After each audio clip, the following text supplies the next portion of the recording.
He received his bachelor's degree from Tulane University in psychology. He served as an officer with U.S. Marines. After a series of psychotic breaks and 10 years of intermediate, mostly involuntary psychiatric hospitalization, he received his MS and PhD degrees in psychology from Ohio University. Since retiring from the Ohio mental health system, where he served as the director of psychology at Western Reserve Psychiatric Hospital for 15 years, Dr. Frese has functioned as a faculty member at the Northeast Ohio Medical University. There he is currently an associate professor and a clinical assistant professor at the Psychiatry department of the Case Western Reserve University. He also has been coordinating the Summit County Recovery Project, serving consumers in the Akron area. Dr. Frese has also served on boards and committees of numerous national mental health related organizations, including NAMI and many others, and he has testified several times before committees of both the U.S. Senate and the U.S. House of Representatives. The speakers that we have gotten today not only are very recognized professionally for their abilities, but they're also here because they're dealing with mental illness, and they are here to give us the message of hope. Please welcome Dr. Fred Frese as he brings his message. Thank you for that very kind introduction, Ms. Bass. Quite frankly, with an introduction like that, I'd kind of like to hear this guy myself. It's very nice to be here. Following Suzanne and Lance is quite difficult. Those are very moving talks, so thank you.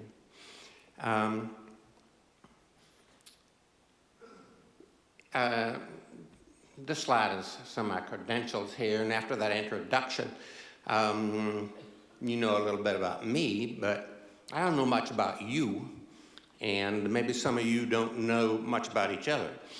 So I'm going to go through a little exercise here. It says I'm a professor of psychiatry. I'm a psychologist, but a professor of psychiatry. Have we got any other psychiatrists, psychologists, mental health people? Oh, all right. Wow. Well, a big shout out to my fellow sons and sisters of psyche here this morning. Next down there at the bottom, it says Captain United States Marine Corps. They say, once a Marine, always a Marine. So I have to ask, are there any other Marines in the room? Whoa. Whoa, Semper Fi, sister. Do we happen to have any other veterans in the room by any chance? Whoa, thank you for your service. How about anybody here with veterans in their families? Do we have anybody like that in the room? Whoa, almost everybody. Well, thank you for your family service. Now, Marine Corps, I'm retired, but I only spent 4 years there, so I got out a little early. And I got out because I was given a diagnosis of this condition called schizophrenic. So following the pattern, of course, and we know 1% of the population has this condition, could I ask, are there any other schizophrenics in the room? How about fellow travelers with other psychotic conditions, schizoaffective, major bipolar? Oh, understand. Oh, thank you. Thank you. How about anybody in the room who has family members with serious mental illness? Anybody like that? Whoa, look at this. I've been giving these talks now for 25 years. And 25 years, I started off asking that question. 25 years ago, unless I was talking to a NAMI group or a group of recovered persons, when I asked anybody in this audience has a family member with serious mental illness, nobody would acknowledge insanity in their families. The needle is moving. The needle is moving considerably. And I want to thank all of you, particularly those who are brave enough, who have these disorders, to identify yourself in front of 500 strangers as having the disorder or having it in your family. Now, as mentioned, I've done some testifying and speaking. Just about the time I was meeting Suzanne 20 years ago at the NAMI conference in Nashville, we made a movie. It was actually submitted for an Academy Award. It's called I'm Still Here. And I've given over 1,000 talks now, and I've never started a talk this way, but I'd like to try it this time with the start of that movie. So could we show that, please?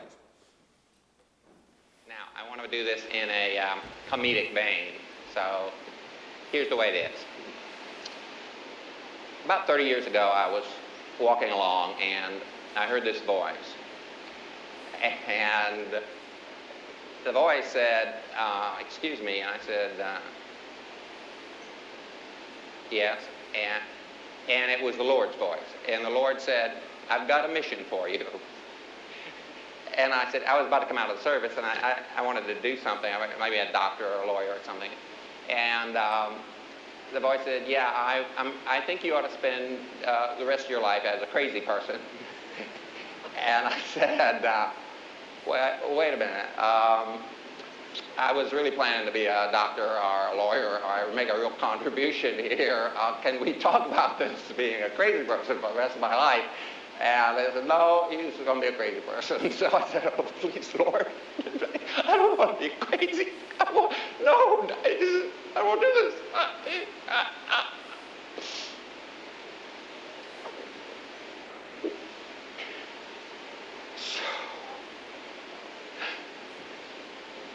So I was locked up.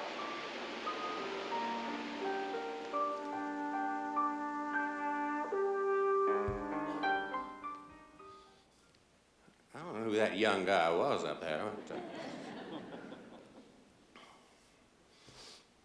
This condition, schizophrenia,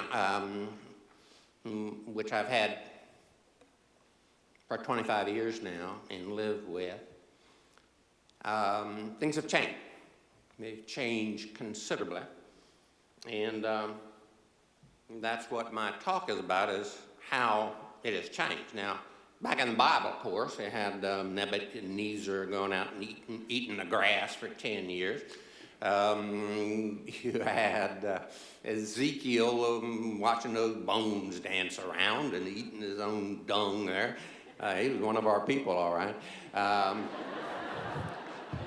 In the New Testament, of course, you have a lot of casting out of demons, and that image that those of us with mental illness had possession by the devil was caught on big time in the Middle Ages, particularly. The Inquisition, of course, with the Malus Maleficarum, the most popular book, most impactful book, found the witches and the heretics and I say mostly mentally ill people, and was responsible for burning, it is often said, 3 million of us at the stakes during those times, both Protestants and Catholics. So this demon possession, and what do we do with these people? There was no mental illness, it was demon possession. What do you do with them? After the Inquisition died down, we started locking them in almshouses or prisons and shackling them. And,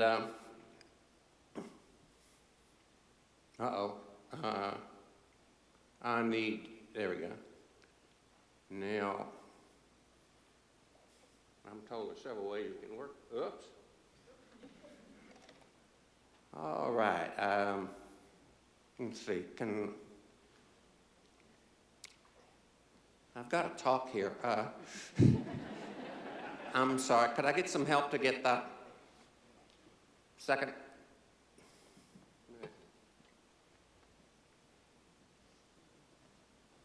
I am totally. Did I mention I had schizophrenia in there? Or all kinds of symptoms.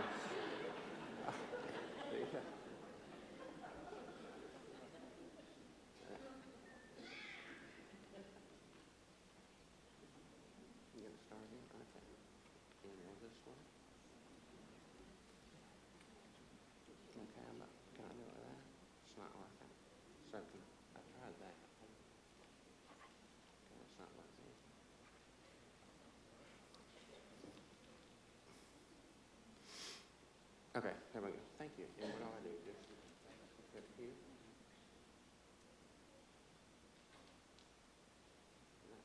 Okay, you get it back. Okay. All right.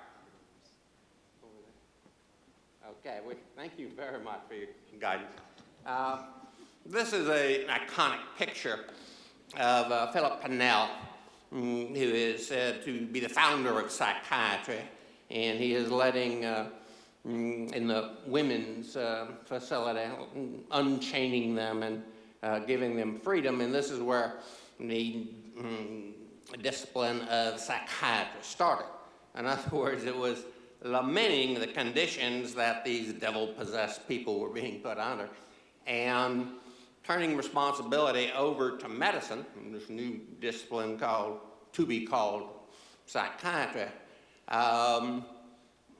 However, there's no cure other than to treat these folks with dignity and respect. Now,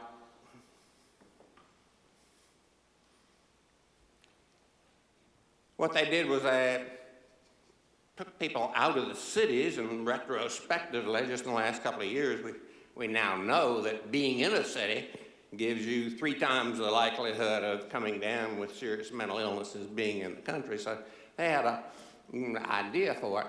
And but put folks in asylums all over Europe. But slow to getting started on this in America until this gal in New England, Dorothea Dix, came along.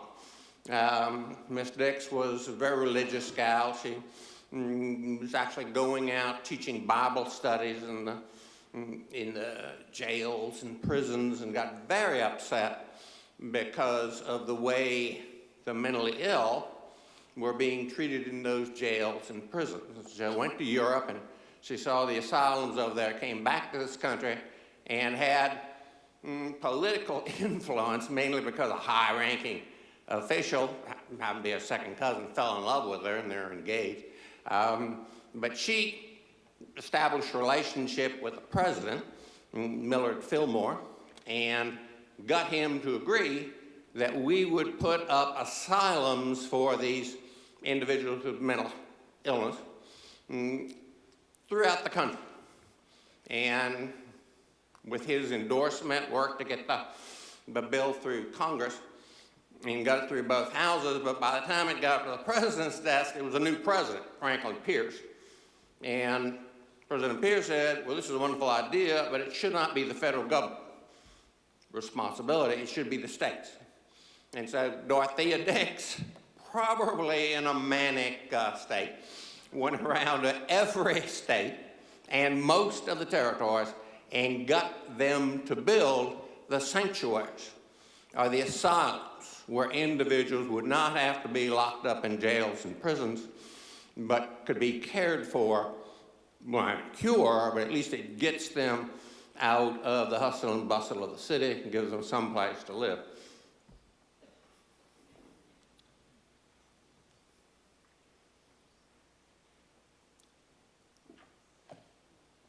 She got these facilities built in every state and territory, and with those facilities, the number of people we had in those hospitals increased fantastically, like 3 to 5 times the rate of the population increase.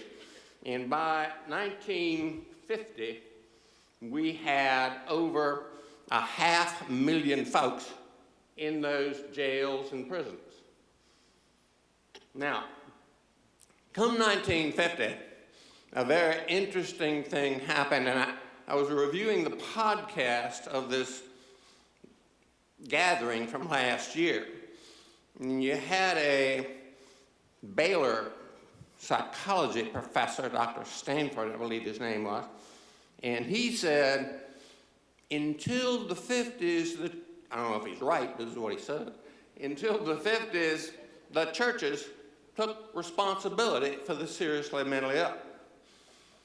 But in the 50s, a miracle drug was discovered. It was called Thorazine. Anybody in this room ever hear of Thorazine? No, okay. Anybody here ever try Thorazine? 1, 2, 3, Suzanne. Okay. Well, let me tell you, it is delicious. Yes. But more importantly, it actually caused people to stop laughing, and the funny farm, laughing at themselves all the time, and having hallucinations and delusions, calming them down. And so these were very, very expensive operations. You got 500,000 people in the country to run. And so the politics was that now we have a cure. Well, the ministers, why do they throw up their hand? Because somebody comes to them babbling and hearing voice, and we could go to the psychiatrist. They can help you with this. And so that's perhaps one of the main reasons churches backed away from the seriously mentally ill event. With Thorazine, which is one of the many drugs that I've been on, we experienced a thing called deinstitutionalization starting in the 50s, where we have now discharged from those hospitals. Today, actually, it's about 30,000 left from over 500,000. And so proportionally, do the math, over 95% of those who were or would have been put away in those hospitals are now out and among us. Hallelujah. How wonderful. In fact, if your metric is getting those folks out of the hospitals, this deinstitutionalization movement is probably one of the most successful public health initiatives in the history of the country. If your metric is getting them out of the hospital. But if somebody asks the question, well, where are they? Well, that's what my talk is about to a good degree. Where are these people who, in the 50s, would have been put away mostly for life in these hospitals, been released? I'll give you a hint. Not all of us are full professors of psychiatry at medical school. Yeah, unfortunately.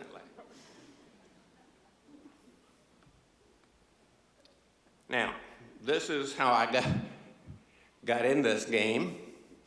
I was a young Marine Corps officer. I had responsibility for guarding the largest cache of thermonuclear weapons in this country during the Vietnam War. Had 144 men directly under my command as the duty officer. And we even had a frog jump out near where we had those bombs stored. We'd go out and have frog legs. Very serious condition. We guarded several other things. But during this time, the Vietnam War was going on, and I got to thinking, golly, we've got all these thermonuclear weapons. We got the Army, the Navy, the Air Force, and we are being beaten by a bunch of little guys in black pajamas. What's going on here? Then I realized, and there's a lot of talk, I just interviewed before this about the mass killings and all this. Always some question about the guns and some question about mental illness.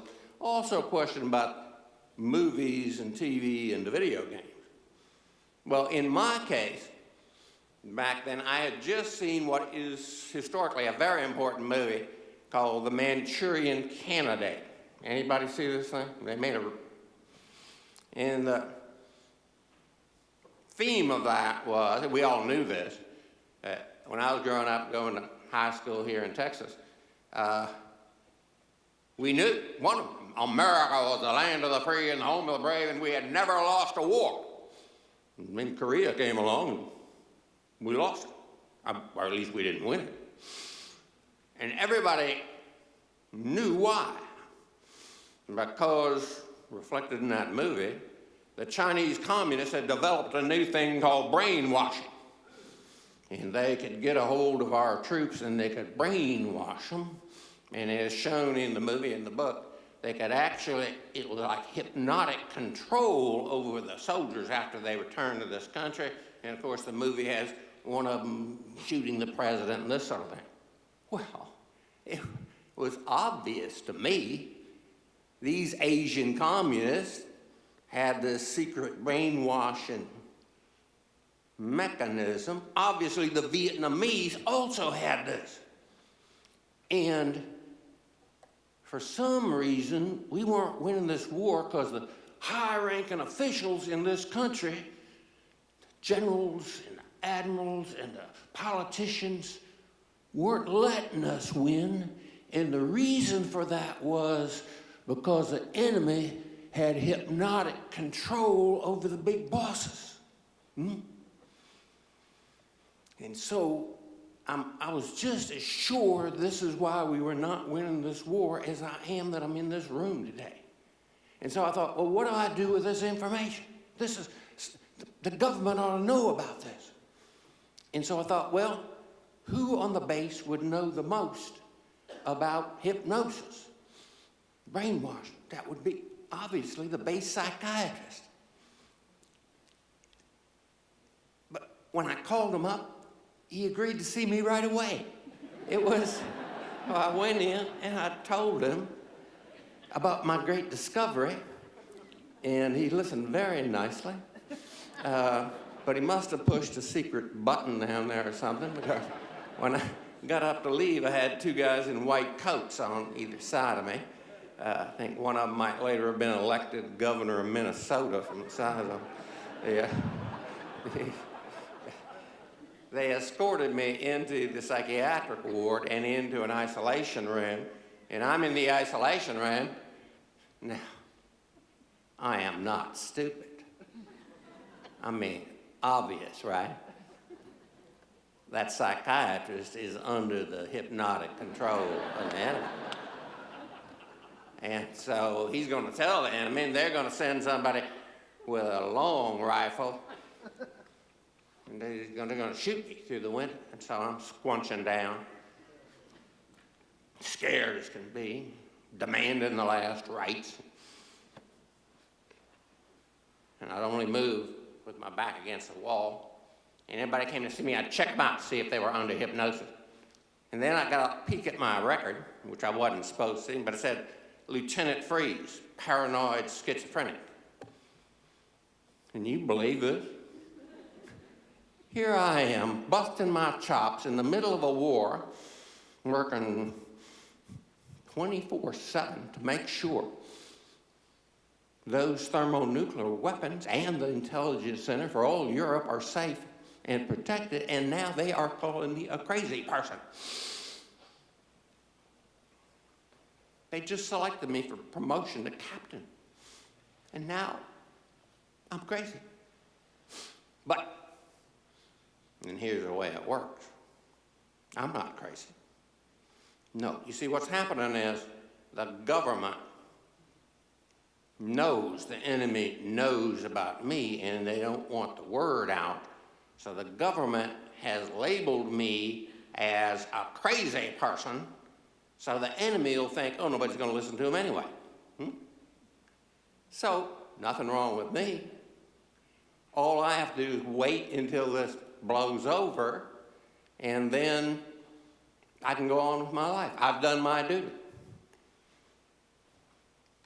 So they sent me to this place. Anybody know what this place is? In Washington, D.C. I'll give you a clue. If Mr. Obama gets a hangnail, this is where he'll go to have it fixed. This is the Naval Hospital in Bethesda. And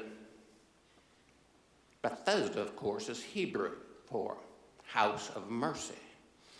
And I got my mercy on the 16th floor here for a total of 5 months up there. Psychiatric. Most of the other folks up there did not have schizophrenia. They had drinking problems or suicide attempts. About a third of them were physicians, by the way. But I was up there for 5 months. And in those days, the field of psychiatry was dominated by the thinking of a guy named Sigmund Freud. I mean, it's unbelievable in retrospect.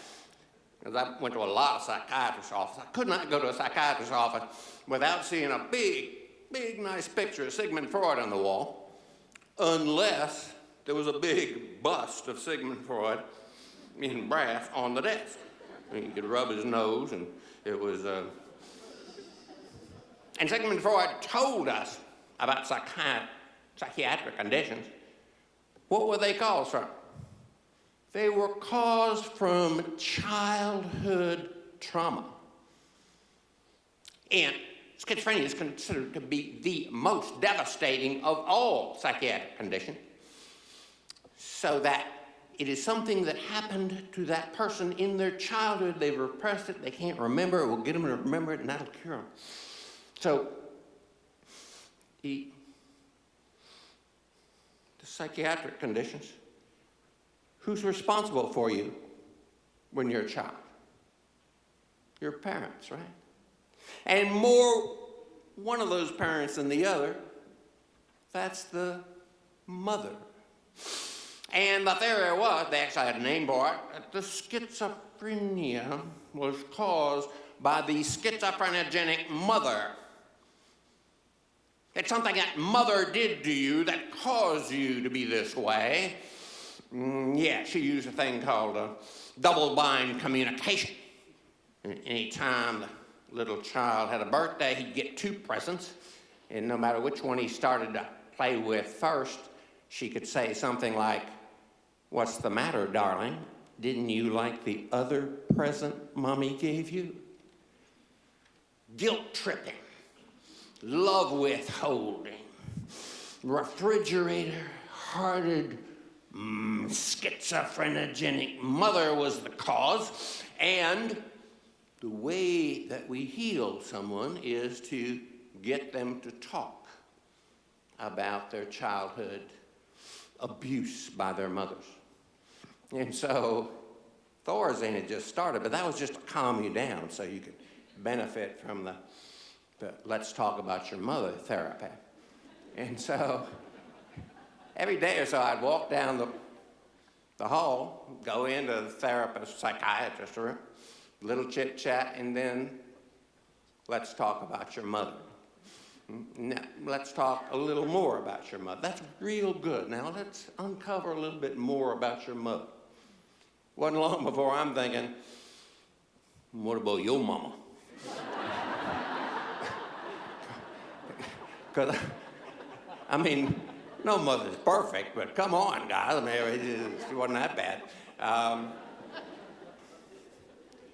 The other thing while I was up there was, now, this is very important to know.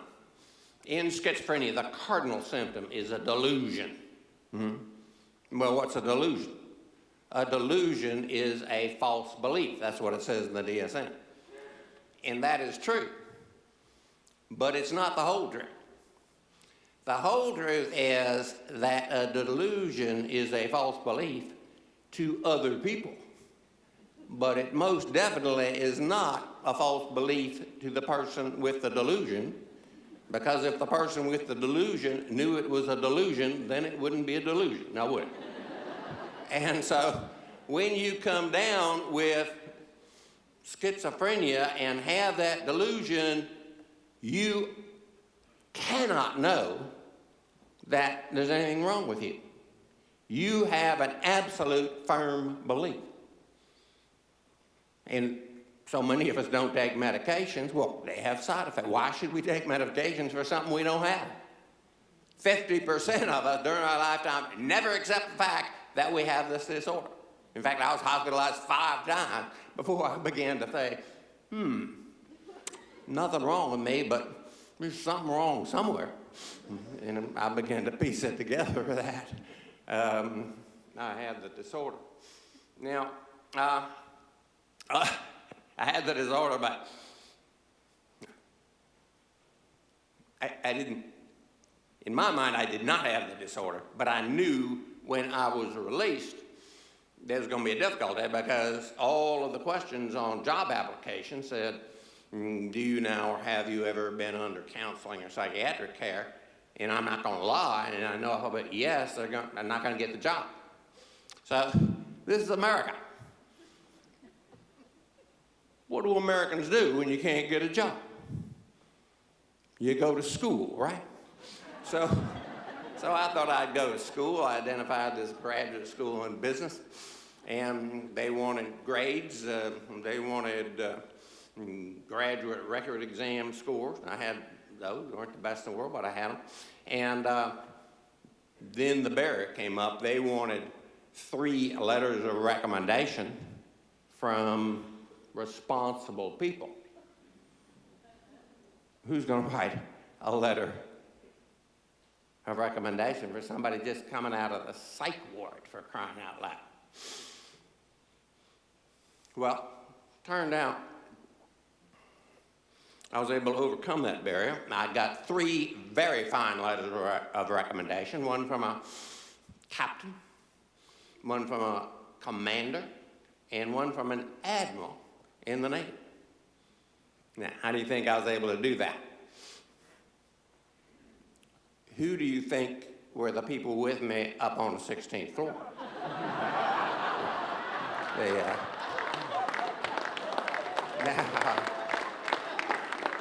I put that forward and appreciate your laughing at it, but just like there's a little truth in all humor, there's a little truth in all psychosis.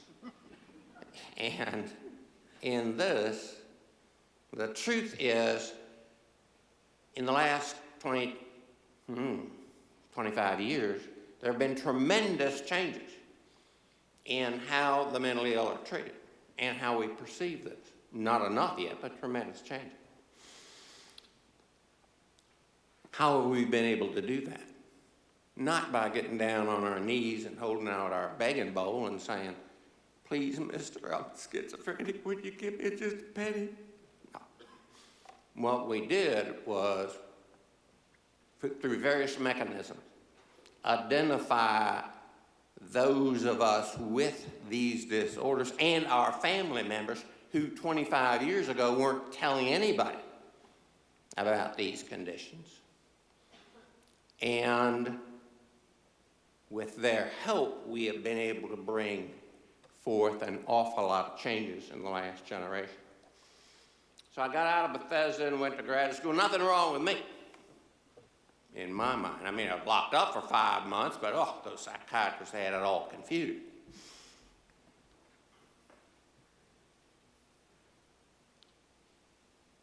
Then I was in Milwaukee, a Fortune 500 functionary, and I want to go through this because it lets folks know how schizophrenia works.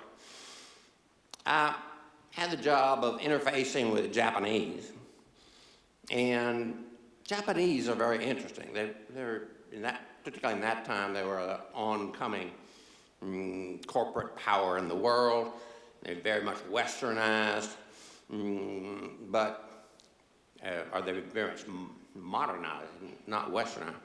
But they're very different from us in a very fundamental way, and it's primarily religious. Whereas those of us in the West, our heritage is monotheistic, whether it be Jewish or Christian or Muslim, it's one God. Theirs is, they come out of Hinduism and Confucian and Shinto. It's a different thing. And in most interaction, it doesn't make a lot of difference. But in one sphere particularly it does, and that is superstitions. Now, we are superstitious for some reason about the number 13. I mean, hotels often won't have a 13th floor on them and that sort of thing. To the Japanese, they don't worry about 13, but they're very suspicious about the number 4. ichi ni san shi. Shi means death, and so their hotels won't have a fourth floor. Their planes won't have a fourth row. Trust me, they don't like four. They're big companies. What are their names? Mitsu meaning three. Mitsubishi, Mitsukoshi, Mitsui. San also is a word for three. Sanwa, Sanyo, Sansui. They got lots of companies named three something, none named four something. If they go to serve some tea and there are 4 people that need the tea, they'll put 5 cups of tea on there. They won't have 4. They're very superstitious. So in my interactions with the Japanese, I'd learned to speak enough of it, sort of baby talk. I would not say 4. If a deal was going to run $4 million, I'd say, well, I'll run $3 to $5 million, just avoid that. And so they became very interested in me because I gave deference to their culture and their way of thinking about things. And so I got very successful with this Fortune 500 company. Now here's the way it goes. Anybody see Psychosis here yet? I get back to my hotel room and I say, wait a minute, if the Orient is all fixated on avoiding 4 and they'll focus on 3, have we got anything in the West that is similar? Well, 13, but maybe there's a number smaller, single digit.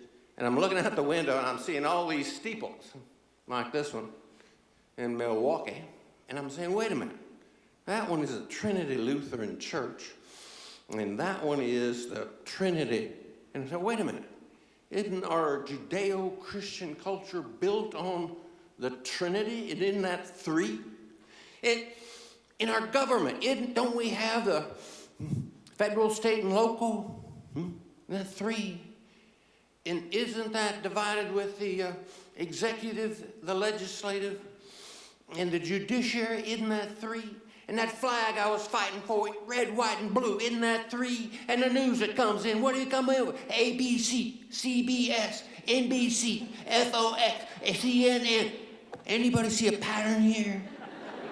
So in my mind, I am on to merging the philosophical, religious underpinnings of the Orient and the Occident, the East and the West. And this is the way it works. You over-connect in these disorders when you go into this. That psychiatrists like to call this having loose associations. I think that's a little pejorative. I much refer to it as having an expanded horizon of meaningfulness. We over-connect. That becomes very important to us, and so the everyday things are not important. And so it's Sunday morning, and I'm going to this church from the Holiday Inn. I go up Wisconsin Avenue. I go all the way up. When I get to 10th Street, there's a white Presbyterian church. When I get to 11th, there's an even bigger white Episcopalian church. And there, where 12th meets Wisconsin, is a Marquette University cathedral-like place. And had I turned right 3 blocks, I would have been at Mount Sinai Hospital. And they had a wonderful psychiatric ward, but I didn't do that. I went up to help. And on the way down, here's the way it's worked. The lights, the red, the green, and the yellow, controlling the traffic, a red light, color of blood, everything stops, right? Green light, color of money, everything goes. At golden yellow, everything speeds up. So as I'm walking up, and the light turns red, I will stop in the middle of the block. Not at the end, because I'm being controlled by the threeness around it. So I finally make it to church, go in, the priest is saying the Mass, and for some reason, I just got up, came right down the aisle, got up next to him, and started helping him say the ceremony. Now, for those of you who don't go to church very often, this is not normally encouraged during the service. But in my mind, I am into the Trinity, in the oneness of the Trinity. And of course, the tritium atom is the one in the thermonuclear bomb that when you split it, it explodes. And somehow in my mind, I had become an instrument of the Lord I was a thermonuclear weapon, and I was being picked up and put in an airplane, taken over Moscow and being dropped, and that was going to be the end of not only the world, but the entire universe, the whole big Holocaust. Well, later, I realized it was an ambulance, and they took me to this place, and once had 6,000 patients, and I only had a few thousand by the time I got there. And in my mind, they strapped me down in the seclusion room. In my mind, I'd been dropped on Moscow, the whole universe. When you die, there are two places you can go to, heaven and hell. No fire here, thank goodness. Can't be hell. But this is not a very clean place. It can't be heaven. So this must be purgatory or limbo, that's it. And I have a task to get out of here. I'm supposed to clean up purgatory, the day rooms. So I start ragging, when they let me out of seclusion, I started cleaning up with the rag, and they thought that it was kind of OCD. They took my rags away. And so I'd look at them, and when they weren't looking, I'd start licking the floor. Which I got the day room pretty clean. Then what's next? The bathroom. So I go into the bathroom and I lick the sinks and I lick the floor, and you know what comes next? The toilets. And the Lord must have said something to me, because just as I go to start licking a not too clean toilet, a little voice says, no. But I'm pretty sick. They take me into a social worker's office. I think they needed a bed, because they said, how you doing? I said, oh, fine, nothing wrong with me. They said, are you ready to leave? Sure. So I left and spent the next year and a half wandering the country, being hospitalized here in Texas and Alabama, lived with my folks in Alabama and Florida for a while. And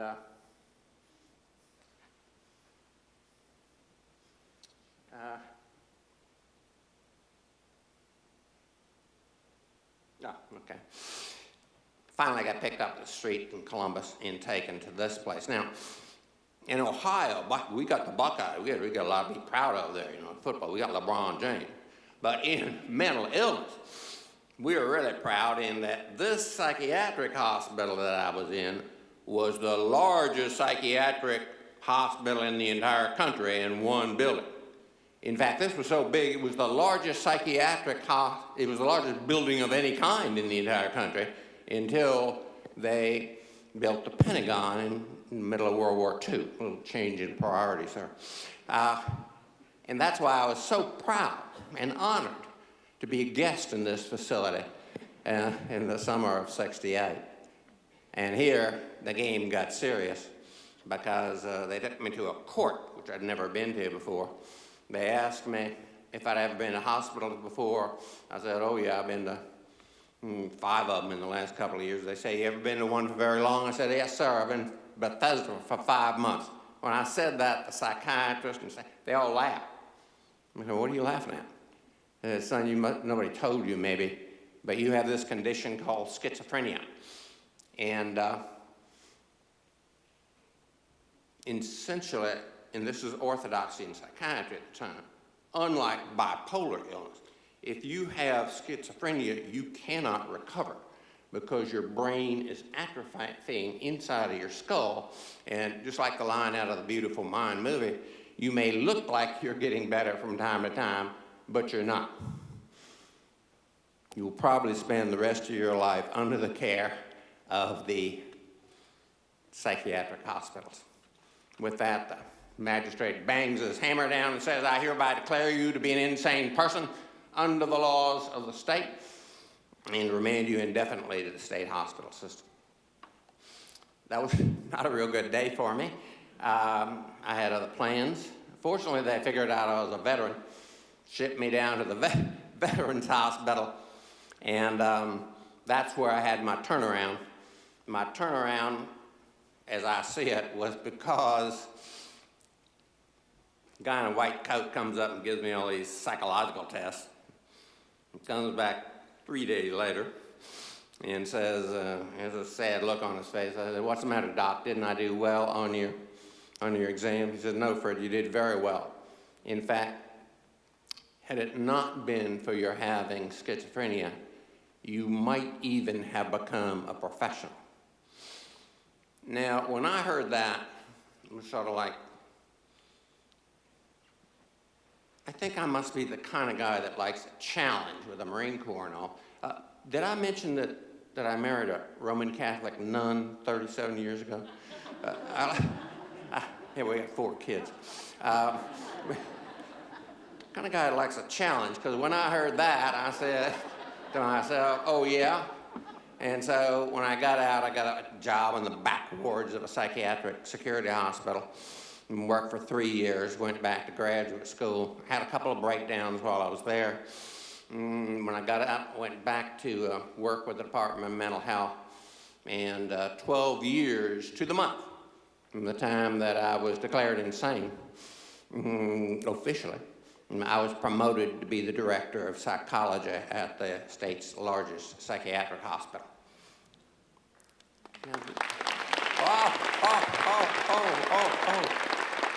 That delay threw me a little bit, because I've got lots of talks, and I know whenever I give talks to consumers or family members, they're going to applaud immediately. And whenever I give talks to psychiatrists or social workers, they're just going to look at me and say, "How did he get out?" But thank you for the applause. I see which side of the continuum you're on here.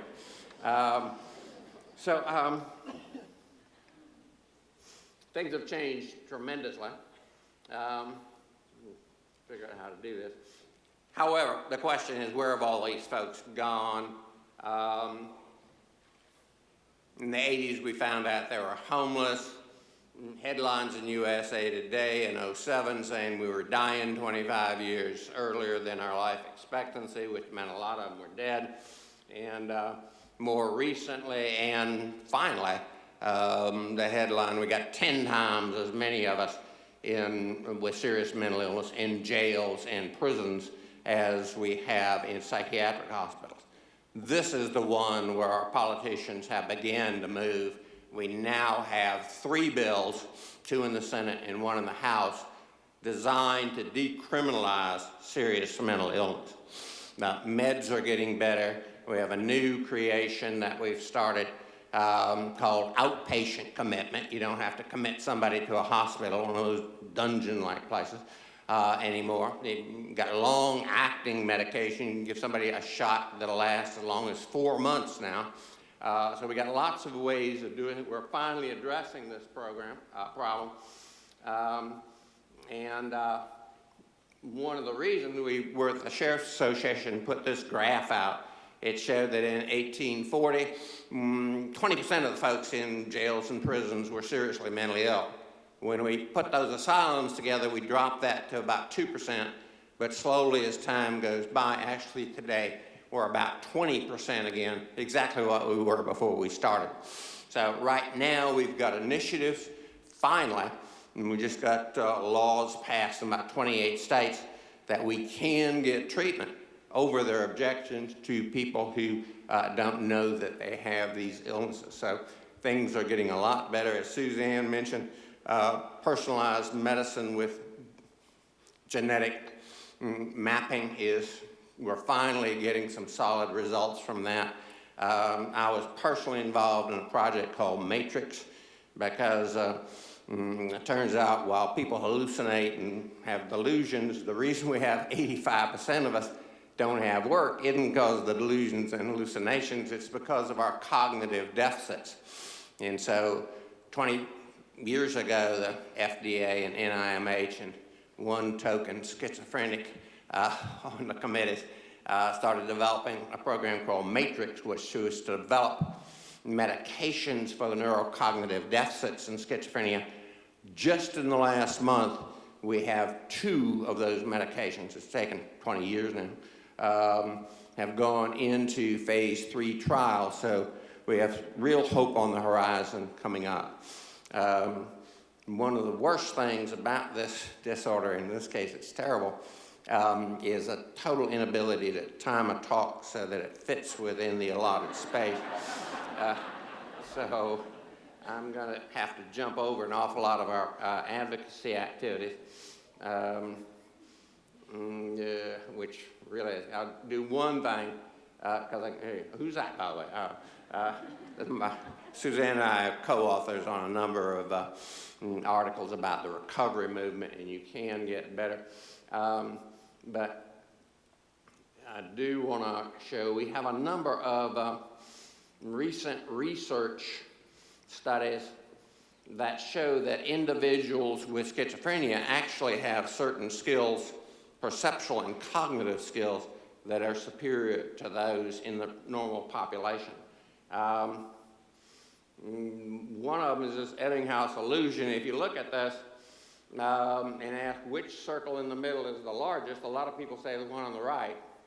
And if you do it again this way, a lot of people say the one on the left. But in fact, both of them, the one on the right is 2% bigger. Normals are thrown off because of the context. I mean, there's a lot of others, just the Ebbinghaus illusion here. People with schizophrenia, sometimes we're thrown off, but we're not thrown off nearly as badly as the normals are. We've got other research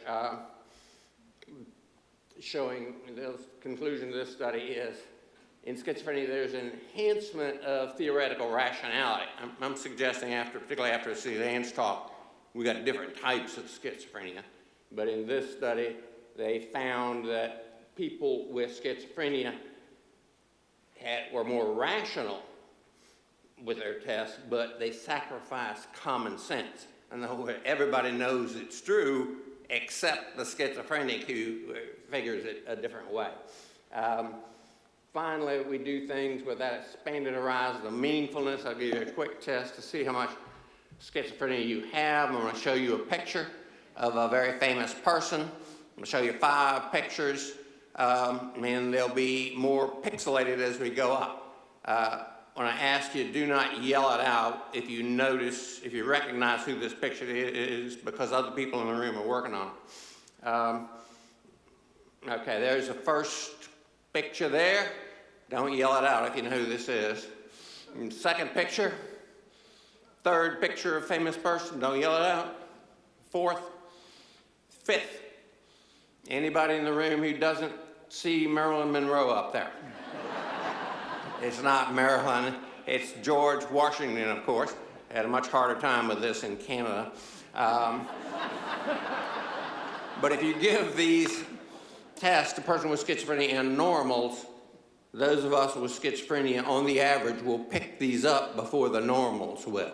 Now, there are a number of skills, recently a very impactful study showing in Scandinavia, if you graduate in the upper 10% of your high school class, you are 3 times as likely to have a psychotic break, usually bipolar illness, than is the rest of your class. So we are beginning to see, we ask questions for years. Why is it Einstein, James Watson of DNA, Bertrand Russell, James Joyce, and these other Nobel, they all have children with schizophrenia. Is there something in the genes that if you get a little bit and can control it, you actually have extra skills, but if it's too much, it's going to cause you to go into Never Never Land and you can't get back.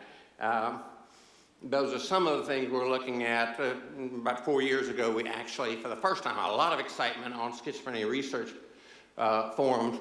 We identified the part of the brain which is the, they're saying, the biological correlate of schizophrenia, and that is extra presynaptic activity in the part of the brain where the striatum meets the cortex. If you get 5% extra, you actually do a little bit better. If you get more than 5% extra, that's when you begin to go in psychosis. This was actually used so that we can actually identify fairly well within 5 years prior to somebody coming down with schizophrenia, identify those who are developing and become at risk. It almost made it into the new DSM-5. This is the Matrix project I said we have coming up with the new pills. And finally, since I'm all out of time and I don't want to eat somebody else's time, here's some of the genes we've got. This is my family. This is heritable. And so no surprise that my 4 kids all have these conditions. We started them all on medications while they're in teenage. My youngest daughter here was actually put in handcuffs and carried off to the psychiatric ward just as she was supposed to be going off to Yale for her doctorate. It's taken her 5 years to recover. She just started Yale last month. But when this came out on the front of the Wall Street Journal, we figured this was a wonderful, wonderful thing for us because we figured we didn't have to send out nearly as many Christmas cards that year. The message from me and my family to you and yours is thank you very much for asking me to address you.